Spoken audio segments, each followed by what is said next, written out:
Hello everyone, welcome back to the next part of special Let Us Talk with Taj Jackson.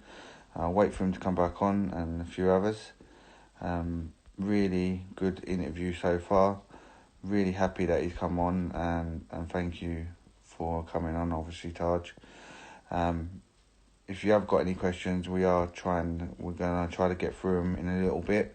Obviously, I'm not going to be able to get through all of them, but hopefully I'll be able to get through most of them. So I just wait for Taj to come back on, and then I'll get him back on. Thank you everyone for coming in on the live tonight.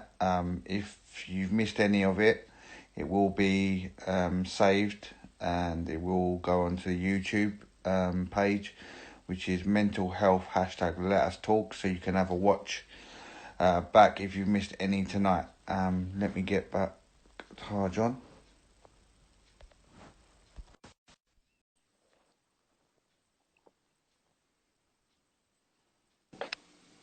Hello. Hey. Yeah, so what I was saying was, did you resent any people with in your mind, or any in your family resent what they were saying around the time when your uncle passed away? Oh, it's hard because I'm such a forgiving person, and I don't, I've come to the realization just in the last 10 years, there's certain people that just will always attack my uncle, and they've made a career out of it and this and that. And they're just mean people. And that's hard for me to accept. Like, I don't function that way. So I don't understand those kind of people. But so there's certain things that people have said, yes, that has bothered me, and I've stood up to them more and more each year in that way. But it's just more of the inconsideration, being inconsiderate, and knowing that a family is grieving. We would read in certain I won't even say tabloids, certain websites that now I consider tabloidish, where they were calling, Catherine, my grandma, greedy because she wanted, to sue AEG because of the wrongful death, instance and that. And it's just like, this is a mother that, wants to get to the bottom of what happened to her son. Mm-hmm. And if it was any other mother, you would be rooting for her. But for some reason, because it's Catherine Jackson from the Jackson family, she's considered greedy. And it's just like, I just didn't understand. I never understood narratives like that, and that always bothered me because, yes, we're a famous family, but we're still a family. We still have, we still cry. We still, bleed. We still have, a heart in that way, and it still hurts. And so I think it's when people just assume that we don't have that in that way, and they just attack and make jokes and stuff like that. I mean, I'm not going to mention the comedian, but there's a famous comedian that passed a couple of years ago that made a joke about my uncle, and I loved the comedian, but he made a joke about my uncle after he died, and it's like, why did he have to do that? Like, what is it about Michael Jackson that's okay to do? Mm-hmm. And when he passed, I didn't do anything, I could have been very petty and been like that. But the thing is I understood what he meant to the world, and to me too, because I had studied him and I liked him as well. And I was like, you know what? That's not who I am. Do you feel these allegations or the things being said affected your family or yourself mentally, why they was being said? Oh, 100%. Like, it's affected everyone in this family. And the reason I fight is because it'll affect my daughter if I don't fight, because what I've realized in life, if you let a lie go long enough, people don't realize that it's a lie. And so the old Jackson tactic was just ignore it and it'll go away.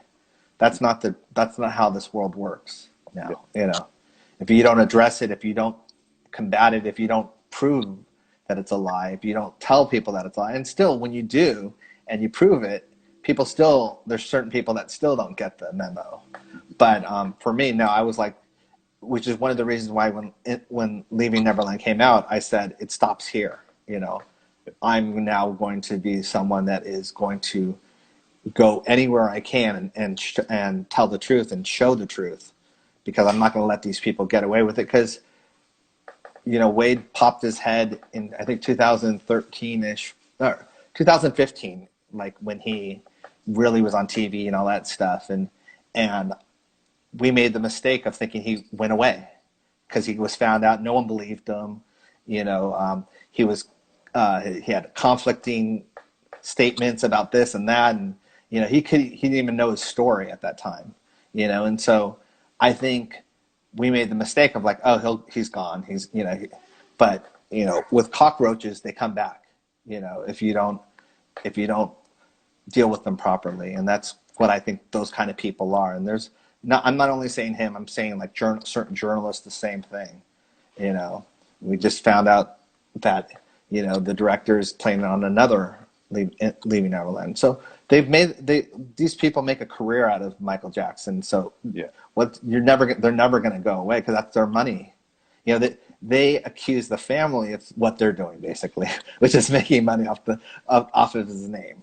You touched on that. You turned around and said the old mentality of the Jackson was just forget it, or just don't turn the other cheek, which is a religious saying in terms of my grandma, and then or let it go and ignore it and don't give it light, which is something from a publicist kind of mindset, like don't give it any more attention and it'll go away. Yeah. Do you feel that over the time, like with Michael, he a lot of people see it as when he paid off, or not paid off, but he paid for it to. Was that he in his head? I'm paying for it. I just don't want to hear it no more. I just want it to go away. And a lot of people now see it, or they thought it was, which it wasn't, obviously, but they thought it was him paying off to keep people silent. Yeah. Do you feel if it was now, then he might have had a different mentality of it? Well, I think first of all, he had bad advice from a lot of different people, you know. But at that time, Michael Jackson's not only a person; he's a business, you know. And so you have people all in your ear saying, "Hey, if you stop your tour, X amount of hundreds of people are out of work," you know, and not to mention, you know, which is in square one, about the difficulties between the civil case and the criminal case of which one was going to go first, which was totally unfair for him and had his back against the wall. But I think what I've always said is he was the first celebrity he was the poster child of what not to do, because he was before that, corporations would do that all the time, like McDonald's or whatever, in terms of like, if someone went to the drive-through and the coffee was too hot and it spilled on them and they sued McDonald's, there was a settlement. It was like, just go away, you know. And so he got bad advice. That's all I could say about that. Yeah. I wanted him to fight. He wanted to fight originally. That was the thing. Yeah. But at the end of the day, you know, I personally don't think he thought the public would ever believe it because of all the good that he did and how he changed the world and all that stuff. It's almost like you're like, why would people think that of me? I've done nothing but good for this world. Yeah. But what he underestimated is how malicious the media is. And it was the time when gossip magazines and gossip TV shows were on the rise. And so he misinterpreted where the world was going. It was just in that time where it was turning over, that the media and the social media was really coming into play, and it was massive. And I don't think anyone would understand what the media and social media would have been today. You know what I mean? Exactly. So yeah, I don't think anyone would have maybe gave him that advice. Well, look at Tom Cruise. Oh, not Tom Cruise. I'm sorry. Look at Johnny Depp right now. You know, he's defending himself, but he's going through hell to do it, and everything. You know, And that's the thing. It's like my uncle went through hell when it came to 2005 trial, in that way. And it's like, it takes a lot out of you in that way. My uncle was never the same again. Yeah.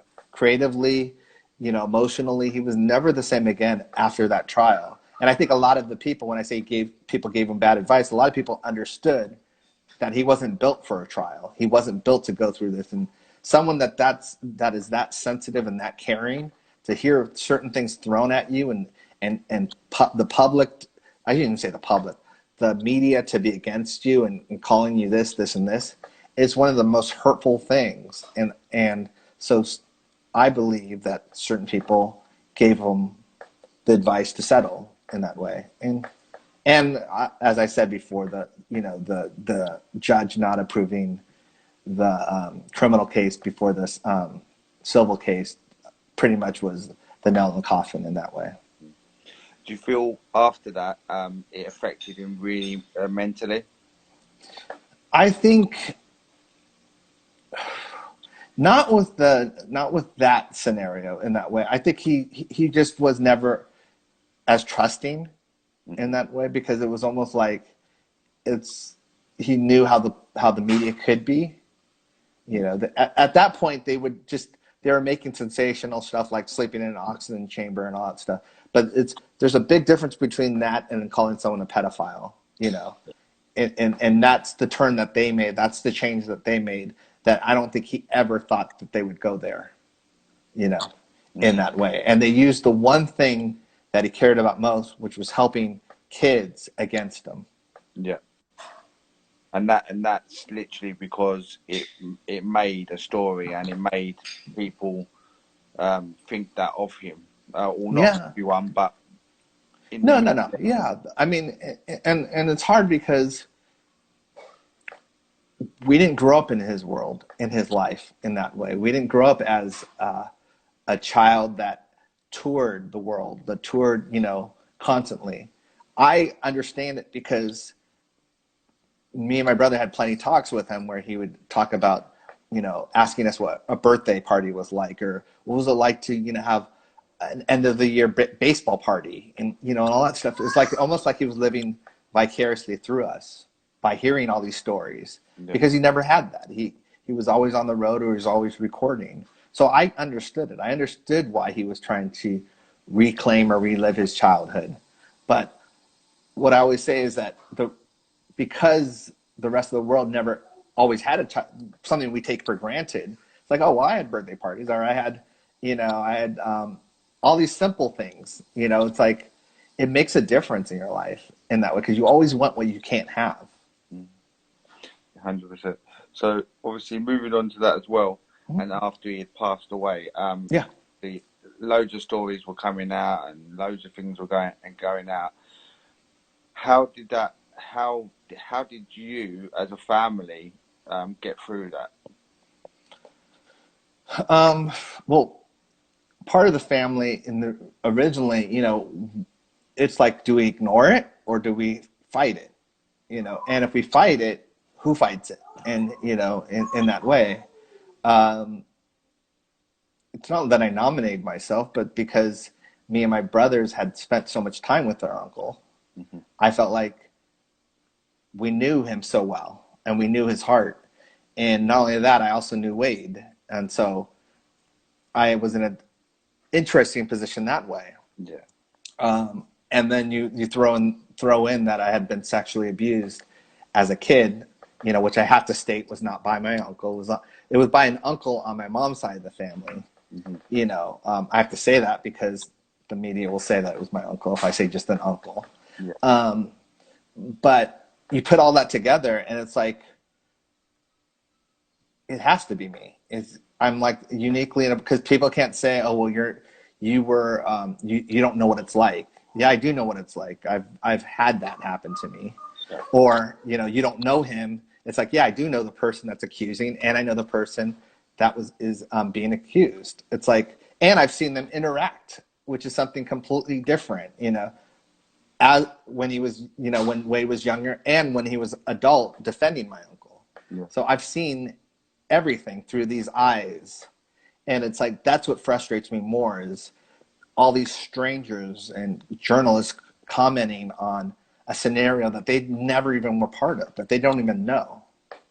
How did that affect you? Like from obviously Wade saying one story, yeah, and then obviously many years later coming out with something else. Did that affect you personally a lot more because you said obviously you knew Wade, like, and Hmm. you thought you obviously knew Wade, Yeah. and suddenly he's coming out with these like lies.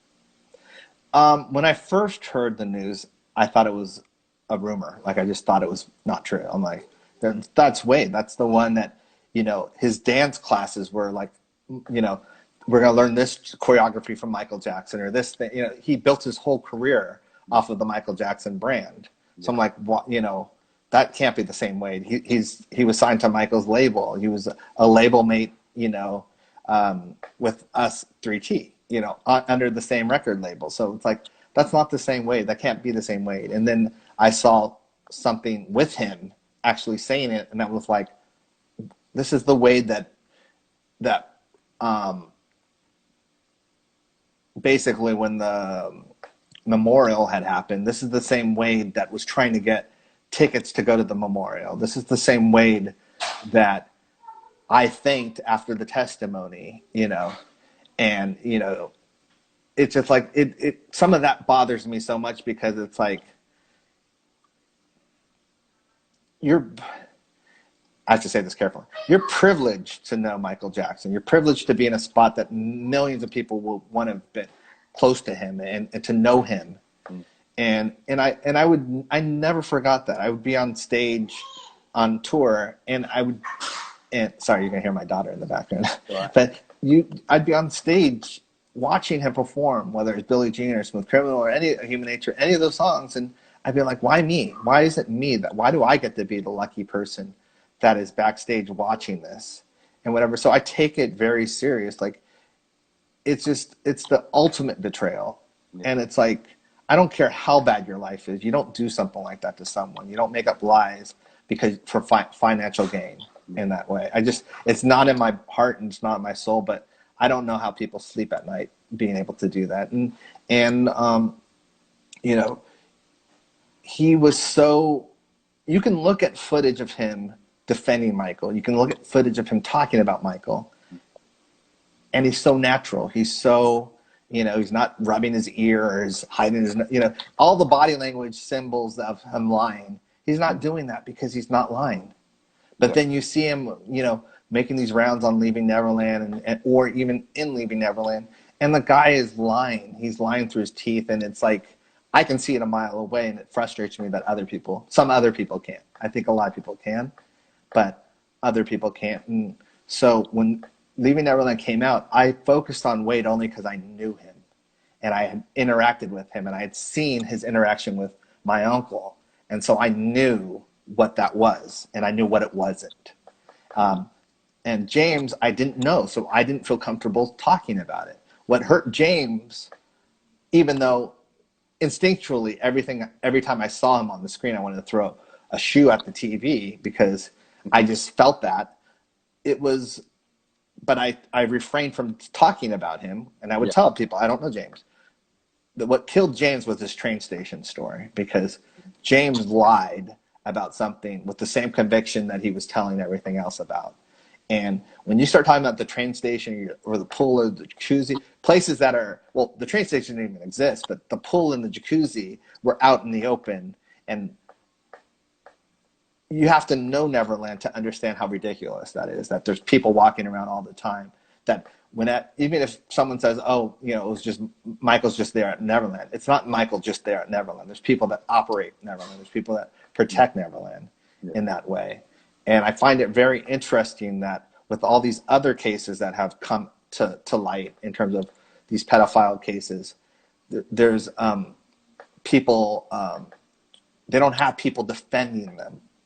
They have Michael has the closest people defending him that were there every day, saying, "No, that's not Michael. That's not what he is." yeah, The opposite is with every other case. They're like, "Well, I kind of knew, but I couldn't say anything," or it's like he paid off this person, this person, this person. this high official, this high. It's always something. But with my uncle, the people closest, the people that were there, it's not that they don't believe it. They know it's not true. Okay. Zoe just wants to ask a question as well. Yeah. I just want to know, so with Wade, you get people that believed him when he was standing in defence of Michael, but then they've switched sides and believe him now. And I've had very heated discussions with people like this, and I say, well, he's lying on one, so which one? Which one is he lying? Yeah, which is one? He lying? Yeah. Because even if not that he was lying in 2005, because we know he's just lying now. But if he was lying in 2005, he's still a criminal anyway, because that's perjury. That's perjury, and that's a thing. And one of the other things that this bothers me so much about Wade in general is that, if my uncle was a pedophile, why would he pick Wade to be his first defense? Out of anyone, why would you pick the person that supposedly you molested 100 times to be the first person to defend you? That's the most ridiculous. That's why I say certain things take logic in that way. If I was, I should even not say these words, but I would want him out of the country, like shipped to another area. I would not be like, hey, go ahead and, here you are in the most safe environment around, cops and everyone else and judges and everything else, where you can say something at the flip of a dime and my life will be over. Go ahead and defend me. And it's just logic, and the same logic of why would Wade want to get married at Neverland if he was molested there hundreds of times? Yeah. It's just not. It's all these things as well. Like I spoke to Zoe, and obviously Zoe's a parent. I'm a parent. Yeah. Like in general, any parent would not put themselves or any money or anything like that it wouldn't shut us up. Money would not be the issue right there. Justice would be the issue, and seeing the person rot in jail. And that's the biggest, part about it in that way. There's no amount of money that would justify you going away and being like, okay, well, I guess I can look the other way. Catherine said it herself, didn't she? In the interview. And Janet said it as well. She says it just as any mum would. If your son or daughter comes to you and says this happened, would you ask him for money? No. Yeah. And no, not at all. You have to question people that, unfortunately, there are these people out there that do believe, well, he's made a documentary, so he must be telling the truth. Yeah. But you also have to question their mentality of, well, how much money would it take you then? Because no amount of money would stop me. No, as a parent, 100%. And I watched that documentary and I wanted to do an Elvis, not with a shoe gun. I really did. I had to keep pausing it and starting again, because it was so hurtful to watch.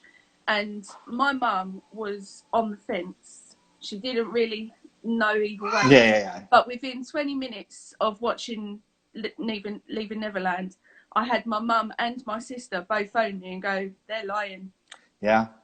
It's funny how certain people can see it, certain people cannot. The what they did, which is I'm going to use this word very weirdly, but the brilliance of Dan Reed was that he started with the true memories, like how they met, and all that stuff, like Wade impersonating Michael, all the memories that you can see in their face, that they're smiling and they're happy. And so you identify as an audience, like, oh, I like these people, I trust these people. And then once they get your trust, they lie to you, in terms of they make you feel like you're a friend, and then they lie to you right to your face, and you can't even see the difference because you were. If you watch different things, though, there's Surviving R. Kelly, and you watch the girls that are on there talking, they can't get their words out because what they're remembering is hurtful to them. These two sat there, they're mentally scarred, they're so hurt, they don't want this to happen to everybody else. You've got no tears in your eyes, your voice ain't cracking. You're able to pinpoint specific days, time, wherever it was, no one's got a memory like that. You remember certain things, Yeah. bad things, but you can't remember, oh, this day we had popcorn, then we had this sweet, and then he gave me this ring when I was 9, Yeah. when I'm 40. You know, that's a great point. I think the other thing that always bothered me was the parents, in terms of, well, anytime you reflect on something, if it's a bad situation, it's never a good memory. Like, they reflected about the times when Michael was nice and all, and there's, the moms have like a smile on their face. It's like, if that was my kid, there would not be one smile. It would have been like, this guy's a monster. He tricked us from the beginning. He pretended to be our friend. There's no glee in the past if that person hurt you in the future to that point, or hurt your son in the future. And so that's the telltale sign for me that they're in on it as well, in terms of whether they're, I have to be careful because unfortunately my uncle's not protected about libel and slander, but they'll be the first to sue about anything. So allegedly, I'll just say allegedly about everything, but we, in that way, it bothers me because a lot of them are in on it in that way, and in on the lie, I would say. No one actually considers, like what you said earlier, like to the world, Michael Jackson is the greatest singer, the greatest dancer, the greatest entertainer that we've ever seen. Mm. But to you, he is family. And I agree with what you're saying. We all suffered, but we've all suffered in a different way. To you, it's a really close connection. To us, it's a connection through his music. He brings us, we can associate a song with a certain time of our life and things like that. But no one actually considered, even in '93, the impact of those allegations on his mental health. Do you think, like, Michael had a decline in his mental health after? I think it hurt him to the point where he never was the same in that way. I don't know. I never talked to him about that scenario in terms of whatever, because there's a lot other stuff going on in terms of, with his catalog, his music catalog and stuff like that. So there was times when he thought, and, it was like, so-and-so is behind all of this and this and that. And so there was always something that he never felt comfortable just relaxing. There was always something like, they're out to get me in some way. And that's the hardest thing when you're on top of the world, and you have targets in that way, and you never can be comfortable just sitting on top. It's like everyone's trying to drag you down in that way. And so that was the hardest thing for me, was just to see him go through that, and to see him never be comfortable enough just to relax and enjoy. I mean, we were kind of escapism for him at times and stuff like that, but then, certain things would come on the news or whatever it was, and it was like it was back to reality in that way. Did he ever really open up, like, fully about how he was feeling mentally when the allegations or anything was said about him through the media or from people where he may have called friends at the time? Yeah, well, definitely. I mean, with the first allegation, the Geordie one, when that hit, me and my brothers were the first ones to see him in Asia, and he was determined to fight it. He was angry. All the emotions you would have, like, how dare they do this to me? I'm going to fight this. I'm they can't get away with this kind of attitude. And we were edging it on. We're like, good, they've done this too long to you. You need to fight this. We're here and all that stuff. And then he went through basic hell, having his body parts photographed and all. He went through a lot in those 6 months before the settlement that people don't forget in terms of that. A lot of humiliation and constant bombardment by the media. But I would say with the 2005-ish time period, it was a lot harder because I saw him deteriorate.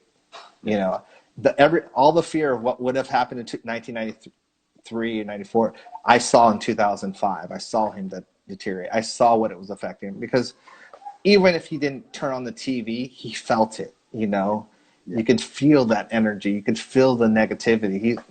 My uncle was an empath. He felt that stuff.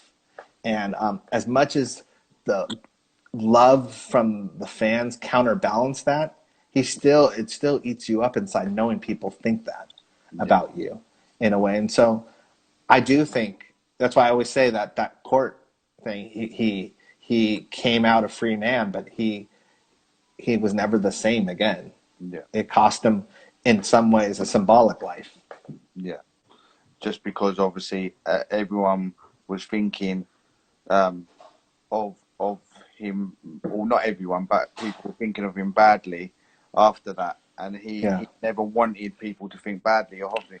No, I mean, if you're someone that wants to do good in the world, you know, you're trying to make everyone happy. And so it's almost like you focus on the people more that are not happy in that way. And it bothers you even more, like, you know, and so I think that was the problem, is that no matter how much love he got in that way, but we'd also see comedians like on, you know, certain times we try not to watch the TV with him, you know, in that way, but certain times comedians would come and make jokes about it and stuff like that. And that just hurts. They don't even realize that it hurts. You know, there's a big difference between comedy, like playful comedy, and you know, juggler comedy. And my uncle, you know, Eddie Murphy would do the playful comedy, and Chris Tucker would do and then Jay Leno's and all those would do the juggler comedy, where they were basically trying to implant in people's head that he was a pedophile, implant in people's head that, you know, he liked young boys and all that stuff. That was their way of mind manipulation.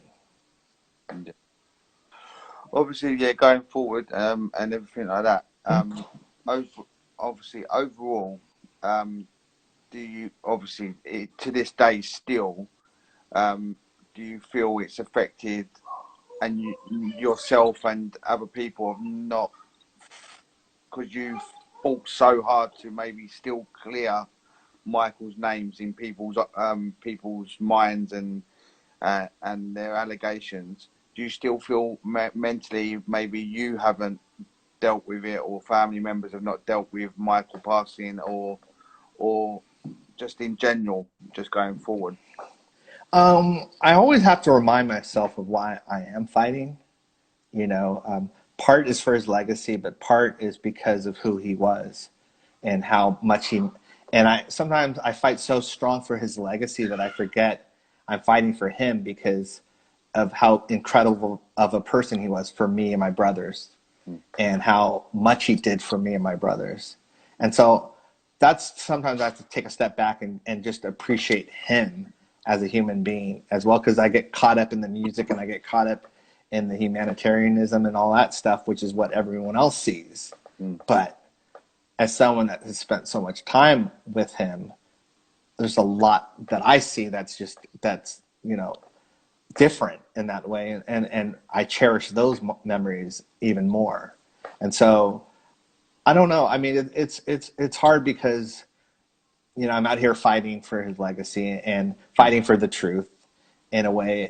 But there's always going to be people. It's just in anything. There's always going to be people that disagree, or there's always going to be.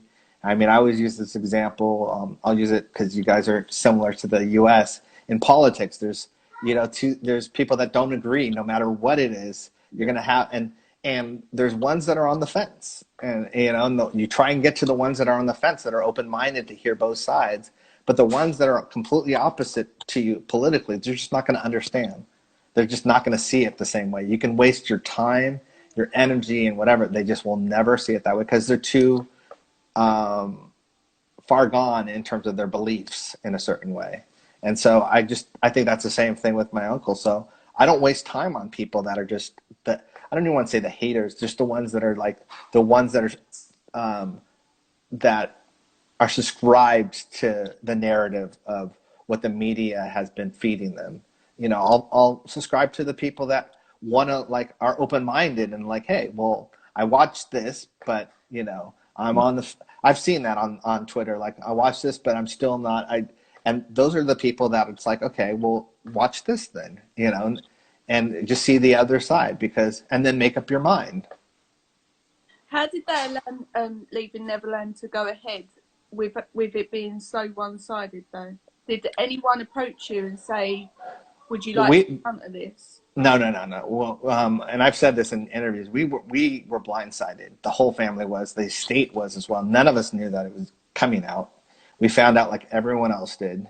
We found out at one point, me and a couple cousins were going to go to Sundance to watch it because that was going to be the first time people watched it. But then we decided not to do that because we didn't want to give it any more publicity than it already had, and we didn't want the narrative to be, oh, the Jackson family goes up to try and stop, the thing. Because we already started seeing them paint this narrative like, oh, it's controversial and all that stuff. So, we're thinking 3 steps ahead, like, okay, they're going to say that the Jackson family tried to shut it down and blah, blah, blah. So we didn't even go. So I didn't even see it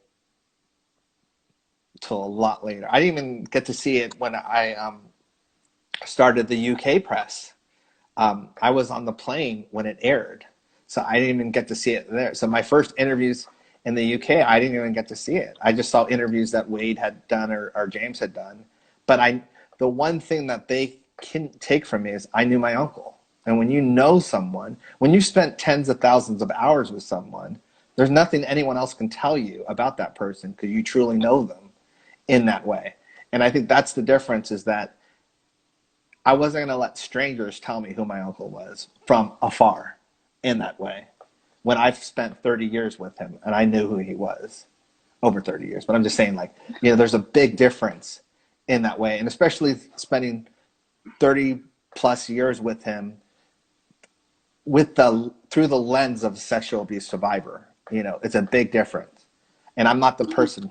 How do you go calm though? Because he ain't my uncle. He didn't even know I was on the planet. And yet it angers me to a point where I have to turn it off, and I have to end discussions with someone that's not seeing what I'm trying to tell them. It gets me to the point where I just have to go, do you know what, I'm going, because I'm just going to punch you in a minute. I'm not listening. How do you stay so calm? Like you put on Twitter the other day your conversation with Wade, and then you word it in such a way that you still seem so nice. I would be calling. Seems so nice. No, I'm just kidding. The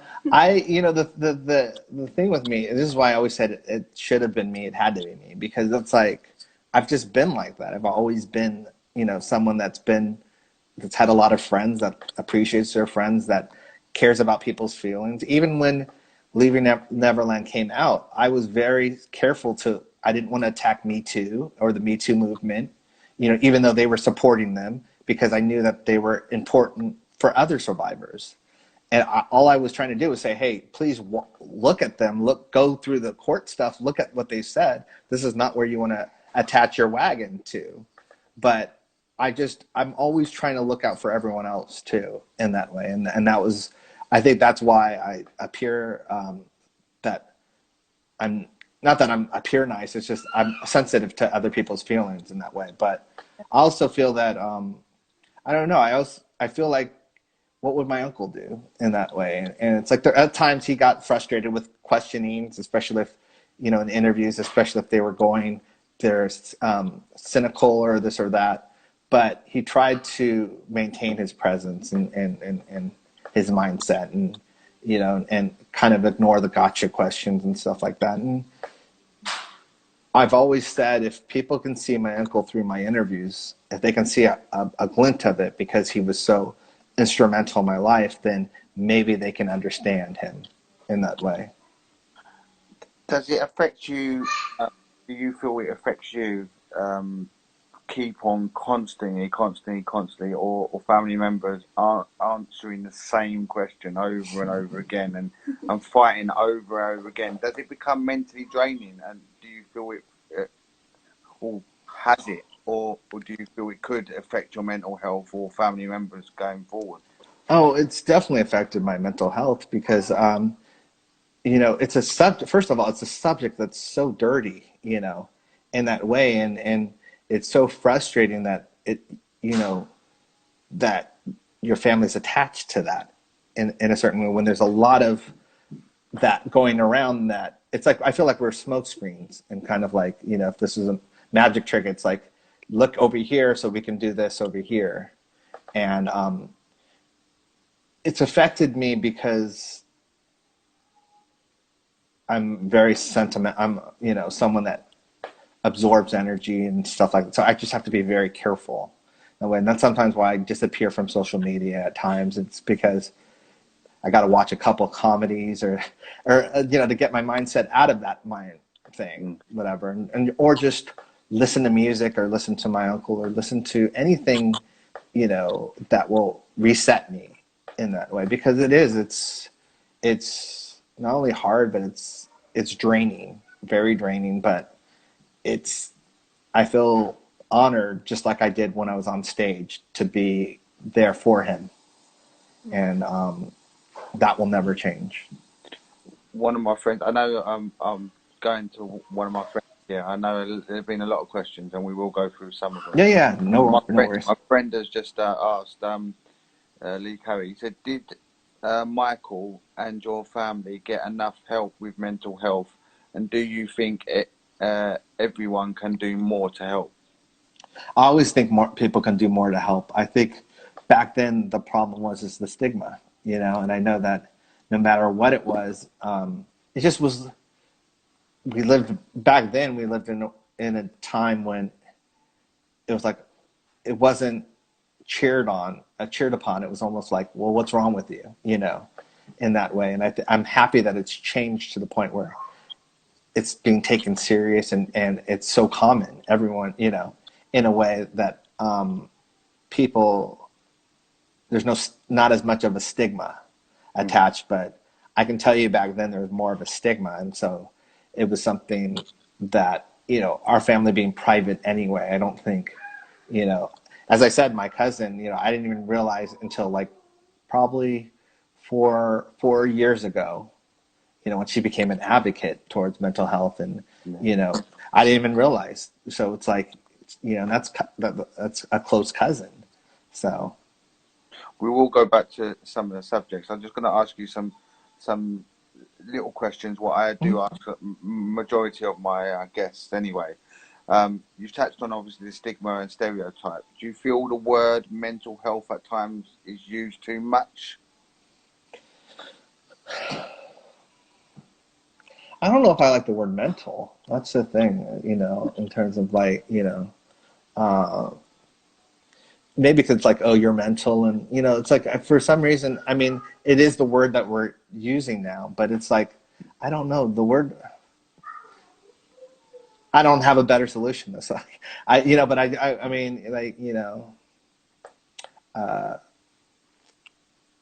don't know. I'm sure there's a lot of words that could be used better, but yeah, I still think that to me it still has some kind of stigma to it, mental, in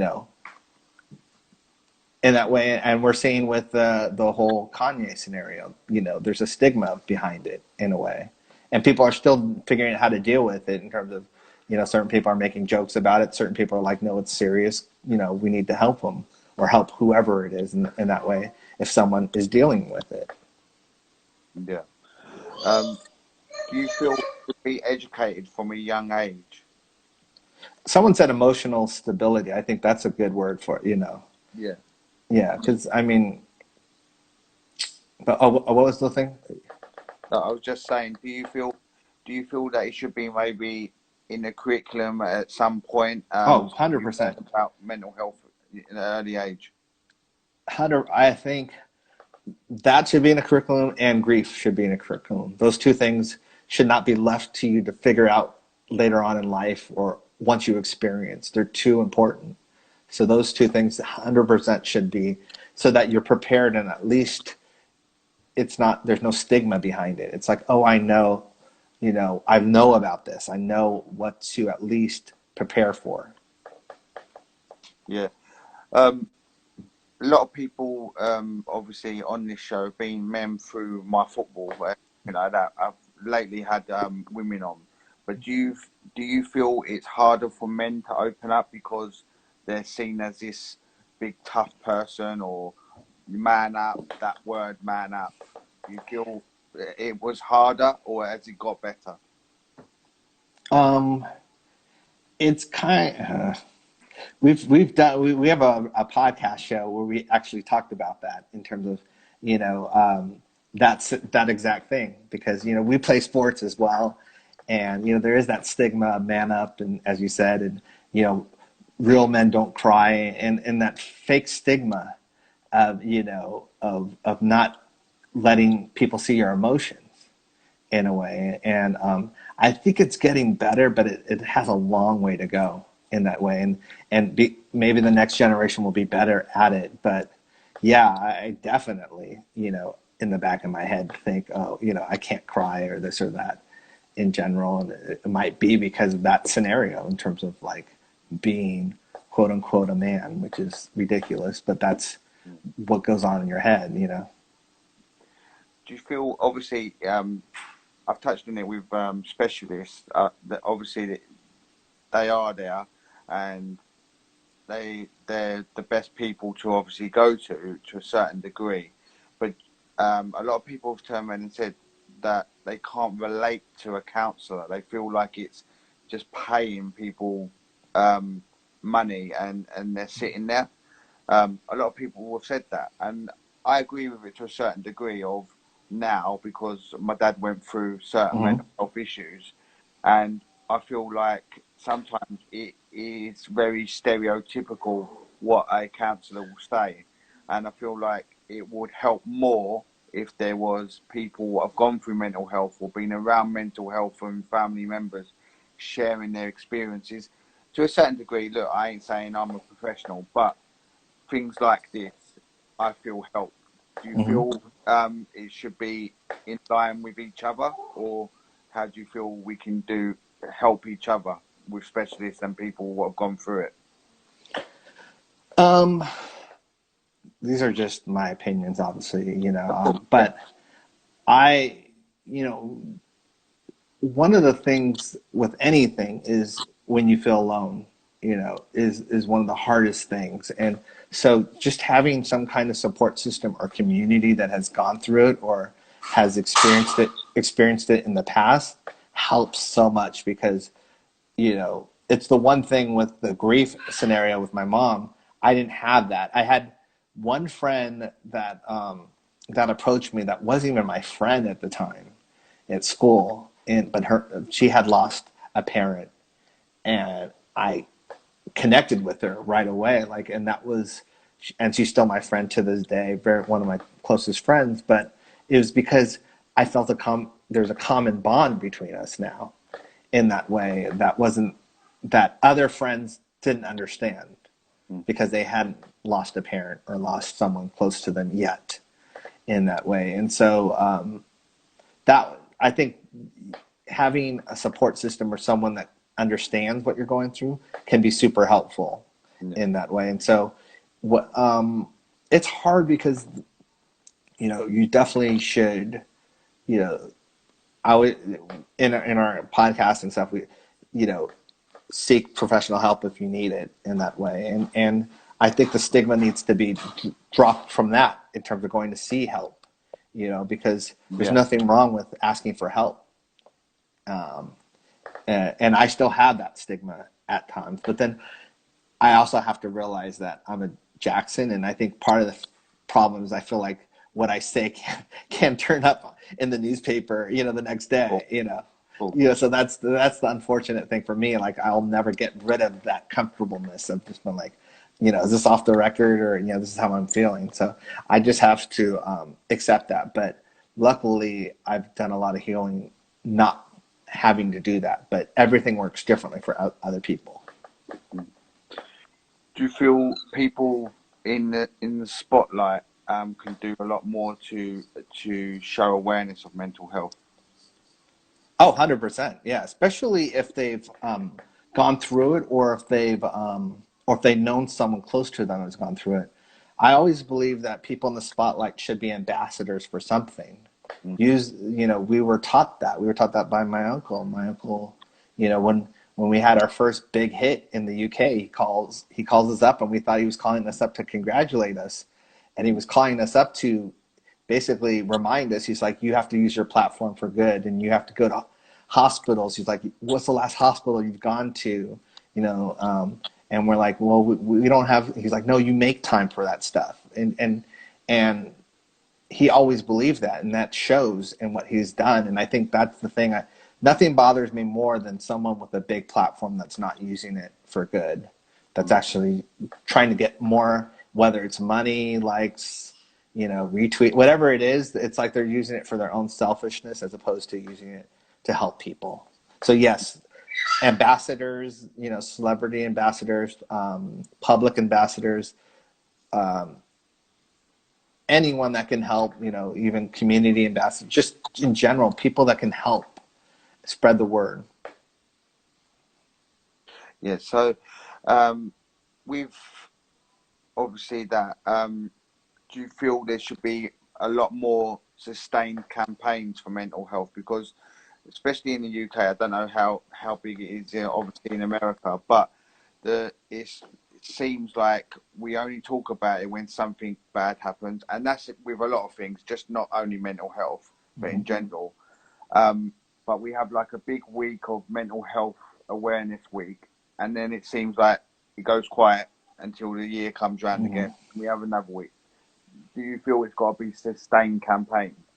Yes, I do. And I do think sometimes people don't, with anything, people don't attach to it until someone I careful to use my words, someone that they are emotionally invested in, like that they care about, whether it's a relative or a loved one, or a celebrity or a teacher, whoever it is. It has to be someone close to them. Then they're like invested in it, and in certain ways, it needs to be taught, as we're talking about before that. It needs to be appreciated before that. It needs to be brought to light before that, in terms of. So yeah, I think with all these things, especially now that I've talked about the word not being a good one, the mental health scenario, I think that needs to be constantly, not just, oh, we did our month or we did our weeks about it and posted it. It needs to be constantly, and that's why I commend you doing that, because it's something that needs to be done, and there's a void in there, and you're using your platform to help fill that void. Yeah, and I thank you for obviously coming on as well, and hopefully this helps. I said this from day one when I done it. If it helps one person, enough for that success. If you've helped one person, then it's worth it. And I believe that with anything, even our music, which is measured in quantities. I don't measure it in that way. I don't measure it in terms of how many albums it sold. I measure it in how it's made people feel, or if it's helped them, or if it's inspired them. There's so many different ways to measure it, as opposed to monetary or the quantity of it. You touched on it earlier, and a lot of people have said it on guests have said it as well. Obviously, I believe Michael, but also your get out of away from maybe things what were going through your head was your music. Do you feel it's important for anyone to find the right thing to focus on and their drive and to relax them, so they're not, maybe it helps their mental health? Exactly. Yeah, definitely. We have a foundation, DDJF, which is the Didi Jackson Foundation, which is focused on loss and grief. And one of the things we do through music therapy is we visit like schools. We're doing it online now, obviously, but we would visit these schools of kids that have lost, whether it's a brother, sister, a mom, a dad, and through music, they write lyrics, or they write, we teach them how to write songs, and through music, they kind of tell their story, and they don't even realize they're doing it, but it's an outlet for them in a way, where normally they can't talk to a teacher, or they can't talk to a friend, but somehow when they're creating music, they can write about it in that way and channel it that way. So I think if you can find an outlet, whether it's dance or painting or whatever it is, to help you, that's a secret ingredient that is so important in that way. And to be honest, music has not always been that outlet for me. It was an outlet for me for my mom, but it wasn't an outlet for me for my uncle. Yeah. In that way. Touching on the latest one from us, and we were speaking about it. Obviously, Caroline Flack obviously committed suicide in the UK, and that was the latest one from a presenter from Love Island, and she had struggles obviously before that, but they only publicised, like with my, they only publicised the so-called bad bits of that. She had domestic violence with her boyfriend. It was proven that it was thing, and the boyfriend turned around and said it wasn't, and all this and that, but they still run the story because it made headlines. They didn't speak about her mental health before that. Do you feel radio, media, social media, everything needs to change a little bit or a lot to help people with mental health? Or even show awareness more? That would be the dream. I don't know if that's going to happen. I think because, you know, when radio, TV, and, you know, when it's all about money and it's all about clicks, that's not their incentive, you know, unless, you know, that is the problem, as you said, in terms of they'll paint the story how they want to paint it to the point where it gets the most eyeballs or it's the most shocking or whatever it is. And so the motive is different in that way. Yeah, it would be great if they helped. It would be great if they promoted, in a way, mental health and helped with that. But that's not their goal in general. That's never been their goal. You know, it's entertainment has usually never been about helping people. It's, you know, it's been about just, I mean, you know, spoiler alert, music industry, you know, it's a business in that way. And I've always tried to counter that and focus on the music side and helping people. But at the end of the day, there's a lot of people that are just counting how much you've sold or how much, you know, you're going to make for them in a way. And so it's very disheartening. So you try other things and other platforms to help people. And so, yeah, you're 100% right. And the media, radio, newspapers, they should be helping with that. It's going to take everyone to help in that way. But I also think by people just, you know, identifying and talking about it, it helps, because you tell one person, they tell another person, and in that way it can help as well. Zoe wrote down some questions from earlier, so I'm going to let her read them and speak to you, and then I'll come back on in a second. Perfect.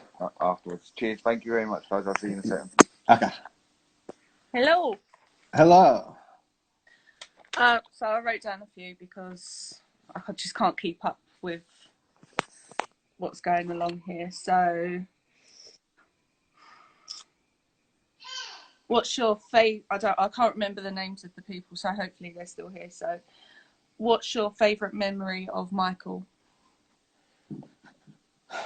You know, I don't really have a favorite memory. I can tell you, you know, just because there's so many of them that I've had and I don't want to. Hang on one sec. Sorry, Taj.